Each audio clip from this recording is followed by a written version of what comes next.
Hello students, today we will study about textbook exercise question answer 8 to 15 of chapter 3 synthetic fiber and plastics class 8 NCERT science. So students आज हम question number 8 to 15 को समझेंगे और उन्हें अच्छे से learn करेंगे। क्वेश्चन नंबर 8 में स्टूडेंट्स हमें कैटेगरीज यानी ग्रुप बनाने मटेरियल्स के categories the materials of the following products कि हमें कुछ प्रोडक्ट्स दिए गए हैं। अब वो प्रोडक्ट्स जिस मटेरियल से बने हैं उस मटेरियल की कैटेगरी से यानी ग्रुप में डिवाइड करना है। 2 ग्रुप्स बनाने हैं, कौन कौन से? Can be recycled and can not be recycled, कि जिस प्रोडक्ट को रिसाइकिल किया जा सके उसको कैन बी रिसाइकिल्ड में लिखेंगे और जिसको नहीं कर सकते उसे can not be recycled group में लिखा जाए। इसकी पहचान के लिए स्टूडेंट्स हमें प्लास्टिक की टाइप याद होनी चाहिए कि थर्मोप्लास्टिक एंड थर्मोसेटिंग 2 टाइप्स के प्लास्टिक होते हैं।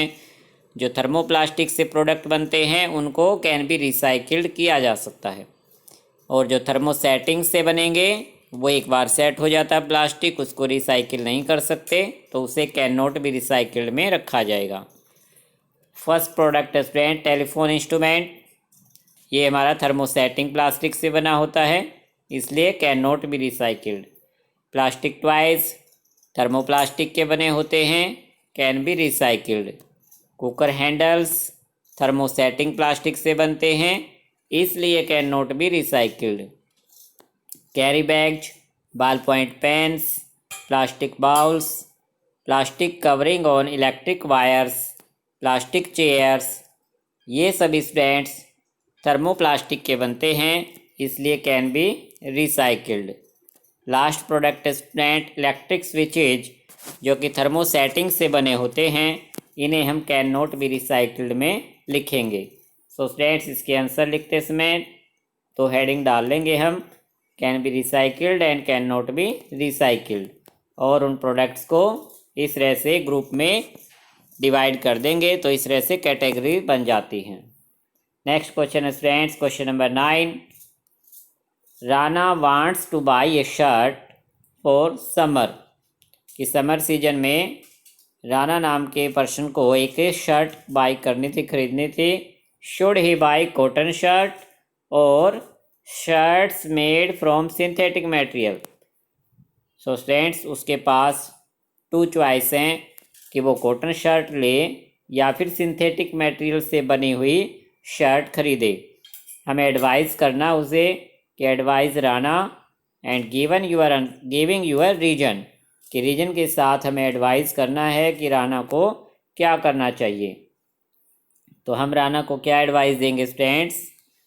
आई advise Rana to buy the cotton shirt, कि हम उसे कॉटन शर्ट खरीदने की एडवाइस करेंगे फॉर समर सीजन, कि समर सीजन चल रहा है इसलिए समर सीजन के लिए।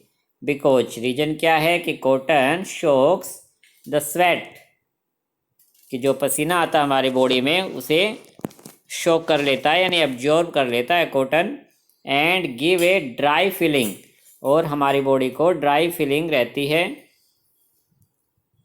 तो एक रीज़न तो ये student. Secondly pores in the cotton allows easy evaporation, कि कॉटन फाइबर के अंदर छोटे छोटे पोर्स होते हैं। कॉटन फैब्रिक जो बने होंगे उनमें पोर्स हैं, उन पोर्स से इवापोरेशन ईजिली होता रहेगा।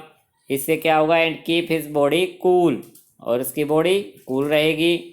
Where as synthetic clothes do not absorb sweat, जबकि स्टूडेंट सिंथेटिक क्लॉथ में वाटर एब्जॉर्ब करने की कैपेसिटी कम होती है इसलिए वो स्वेट को भी एब्जॉर्ब नहीं कर पाएंगे। सो हम राना को क्या एडवाइस कर रहे हैं कि उसे कॉटन शर्ट लेनी चाहिए अगर समर सीजन चल रहा है तो। Question number 10 student give examples, कि हमें कुछ एग्जाम्पल्स देने हैं to show that plastics are non corrosive in nature, कि हमारे नेचर के साथ नॉन कोरेसिव होता है। नॉन कोरेसिव यानी कि हमारे नेचर के साथ जो प्लास्टिक कोई रिएक्शन नहीं करता। Plastic are non corrosive in nature because plastic do not react with air water etcetera. कि प्लास्टिक स्टूडेंट्स ना तो एयर के साथ रिएक्ट करता ना वाटर के साथ, सो इसलिए इसको नॉन कोरेसिव न कहा गया। For example different chemicals are stored in plastic bottles. कि जो डिफरेंट टाइप्स के केमिकल स्टूडेंट्स उनको प्लास्टिक बोटल्स में स्टोर करके रखा जाता है instead of metal container. Metal container के बजाय अगर हम केमिकल को मेटल कंटेनर में स्टोर करेंगे तो मेटल उसके साथ रिएक्ट करेगी। केमिकल मेटल के साथ रिएक्शन करते हैं।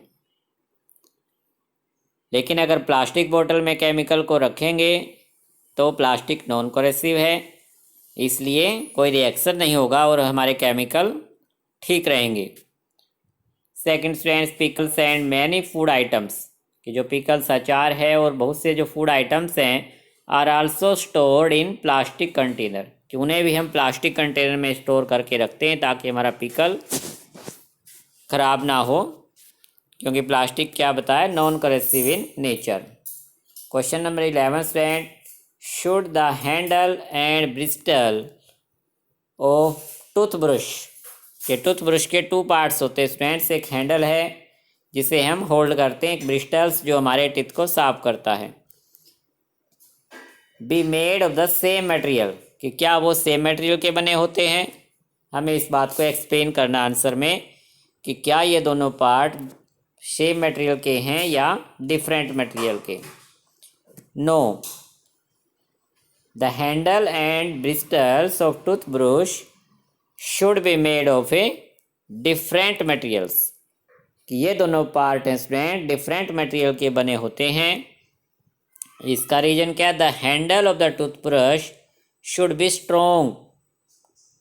क्योंकि उसे हमें होल्ड करना है तो टूथब्रश का जो हैंडल स्ट्रोंग होना चाहिए। वाइल ब्रिस्टल से शुड बी सॉफ्ट। जबकि जो ब्रिस्टल पार्ट हैं ब्रश के आगे का जो पार्ट है ब्रिस्टल जो हमारे टीथ को क्लीन करते हैं वो क्या होने चाहिए soft, so that handle will be hold easily and Bristol will not harm our gums. कि हैंडल अगर स्ट्रोंग होगा तो हम उसको ईजिली होल्ड कर पाएंगे और ब्रिस्टल पार्ट सॉफ्ट होंगे तो हमारे जो गम्स हैं वो हार्म्स नहीं होंगे, उनको नुकसान नहीं होगा। सो स्टूडेंट्स ये दोनों ही पार्ट डिफरेंट मटेरियल के बने होते हैं। Question number 12 avoid plastic as far as possible. कि जितना भी पॉसिबल हो सके हमें प्लास्टिक को अवॉइड करना चाहिए, यानी उसको कम से कम यूज करें। Comment on this advise. इस एडवाइस पर हमें अपनी कमेंट करनी है कि हमारे क्या विचार हैं इस एडवाइस पर, कि क्या हमें भी प्लास्टिक को जितना पॉसिबल हो सके अवॉइड करना चाहिए। कि plastic are non biodegradable materials. Plastic क्या है नॉन बायोडिग्रेडेबल, यानी वो कंपोस्ट में कन्वर्ट नहीं होता।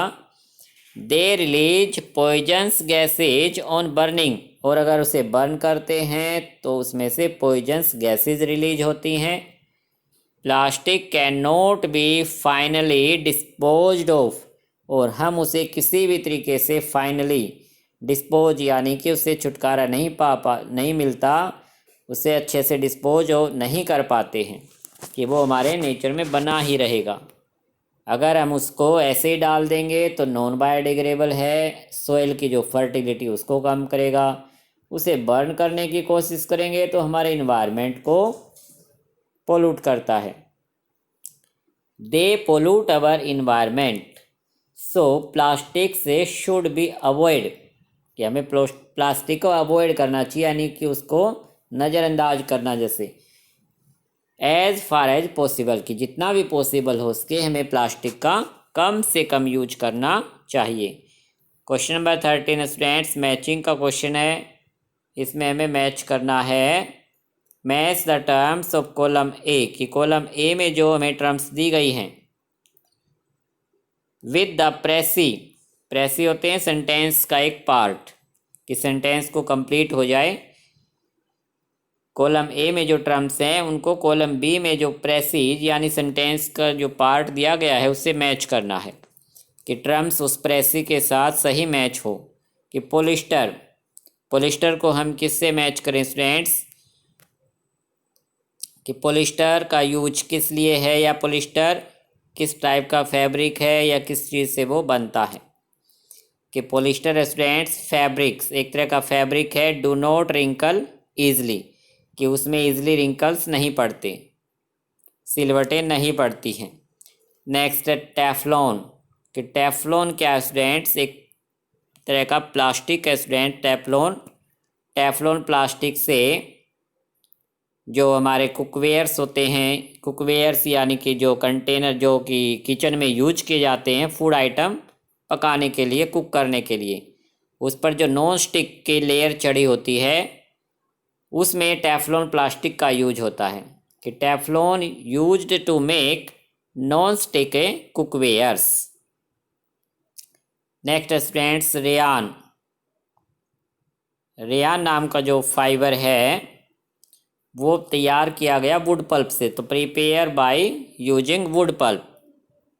एंड नायलॉन स्टूडेंट्स काफ़ी स्ट्रॉन्ग फाइबर होता है नायलॉन। सो नायलॉन का यूज क्या है, nylon used for making parachutes and stockings, stocking यानी रॉक क्लाइंबिंग के लिए इसका जो रोप बनाए जाते हैं उसमें यूज होता है। सो स्टूडेंट्स मैचिंग का क्वेश्चन का आंसर आप इन आइटम्स के सामने इस तरह से क्रॉसिंग ना करके इनके राइट प्रेसी को लिखकर इसका आंसर लिख सकते हैं इस तरीके से कि कॉलम ए के जो आइटम थे उनके सामने कॉलम बी के जो सेंटेंस हैं उनको लिख दिया जाए। नेक्स्ट क्वेश्चन है students number 14, manufacturing synthetic fibre, कि अगर हम सिंथेटिक फाइबर को मैन्युफैक्चरिंग यानी बना रहे हैं is actually helping conservation of forest, कि ये फॉरेस्ट को कंजर्वेशन यानी इसको बचाने में हमारी हेल्प करता है एक्चुअल में। कि अगर सिंथेटिक फाइबर को मैन्युफैक्चरिंग करेंगे बनाएंगे तो उससे फॉरेस्ट बचेंगे, फॉरेस्ट बचाने में हमारी हेल्प होगी। हमें इस पर अपने कमेंट देने हैं कि only manufacturing of fully synthetic, कि हम अपने कमेंट दे रहे हैं। क्वेश्चन में जो कमेंट थी उसमें केवल सिंथेटिक फाइबर लिखा था स्टूडेंट्स, जबकि only fully synthetic fibre manufacture करने में एक्चुअली हेल्पिंग होती है conservation of forest, because fully synthetic fibres are manufactured from petrochemicals, कि जिस केमिकल से ये बनते हैं जिसे पेट्रोकेमिकल कहा गया, कि जो फुल्ली सिंथेटिक फाइबर्स हैं वही पेट्रोकेमिकल से बनाए जाते हैं। But semi synthetic fibre like rayon made from wood pulp, अगर हम रेयान नाम का सिंथेटिक फाइबर बनाते हैं तो यह फुल्ली सिंथेटिक नहीं बल्कि सेमी सिंथेटिक है। सेमी सिंथेटिक मतलब इसमें एक नेचर सब्सटेंस जैसे वुड पल्प का यूज होता है और साथ में केमिकल्स भी मिलाए जाते हैं। Which requires cutting down the tree, अगर हमें रेयान नाम का सिंथेटिक फाइबर मैन्युफैक्चरिंग कर रहे हैं तो वुड पल्प की ज़रूरत है और वुड पल्प के लिए हमें ट्रीज़ को कट करना पड़ेगा, तो इससे हमारे जो फॉरेस्ट हैं वो सेव नहीं रहेंगे। इसीलिए स्टार्टिंग में कहा गया उन मैन्युफैक्चरिंग ऑफ फुल्ली सिंथेटिक, कि फुल्ली सिंथेटिक फाइबर ही एक्चुअल में हमारी हेल्प कर पाएंगे conservation of forest. If we use fully synthetic fibres we do not require to cut trees, कि अगर फुली सिंथेटिक फाइबर्स मैन्युफैक्चर कर रहे हैं तो हमें किसी भी ट्री को कट करने की ज़रूरत नहीं पड़ेगी। And helps in conservation of forest, तो हमारे फॉरेस्ट कंजर्वेशन यानी सेव रहेंगे, बच जाएंगे, कटने से बच जाएंगे। Last question students number 15, describe an activity to show that thermoplastic is poor conductor of electricity, कि हमें एक ऐसी एक्टिविटी से इस बात को प्रूव करना है, शो करके दिखाना है कि थर्मोप्लास्टिक इलेक्ट्रिसिटी का पुअर कंडक्टर होते हैं। To show this we make a circuit, कि इसको शो करने के लिए स्टूडेंट्स हम एक सर्किट बनाएंगे। To show this we make a circuit यानी कि एक इलेक्ट्रिक सर्किट तैयार करेंगे कि इस बात को प्रूव करने के लिए कि जो थर्मोप्लास्टिक है वो इलेक्ट्रिसिटी के पुअर कंडक्टर हैं। इसके लिए क्या किया, फर्स्टली हमने to show this we make a circuit बनाया। Firstly we use a metallic safety pin as a switch, कि स्विच की जगह हमने क्या यूज किया, मेटल से बनी हुई सेफ्टी पिन का यूज किया। द बल्ब ग्लोज, तो ऐसी सिचुएशन में क्या होगा, हमारा सर्किट कंप्लीट हो जाएगा क्योंकि वो मेटल से बना हुआ स्विच है, तो बल्ब ग्लो किया। नाउ अब क्या करें, we use a plastic straw as a switch की जगह पर हमने प्लास्टिक स्ट्रा का यूज किया। Then the bulb will not glow, तो ऐसे इस सिचुएशन में बल्ब ग्लो नहीं कर पाया। सो स्टूडेंट्स, जो सर्किट हमने बनाया था, फर्स्ट हमने मेटल सेफ्टी पिन स्विच की जगह लगाया, सेकंड हमने प्लास्टिक स्ट्रा का यूज किया, तो बल्ब ग्लो नहीं कर पाया। इसका मतलब क्या है, सर्किट कंप्लीट नहीं हुआ। तो इस एक्टिविटी से क्या शो करेगा, from this activity we conclude, कि हम किस कंक्लूजन पर पहुंच गए, we conclude that thermoplastic can not allow to current pass through it, कि जो प्लास्टिक जो स्ट्रा है वो थर्मोप्लास्टिक से बना है, तो थर्मोप्लास्टिक में से करंट पास नहीं हो पाया, इसलिए बल्ब नहीं कर पाया था। So it is prove that thermoplastic is a poor conductor of electricity. So students, इस बात से प्रूव हो गया कि जो थर्मोप्लास्टिक है वो इलेक्ट्रिसिटी का पुअर कंडक्टर है, उसमें से करंट पास नहीं होता। सो स्टूडेंट्स, आपको आज ये सभी क्वेश्चन अच्छे से लर्न कर लेने हैं। Okay student, thank you.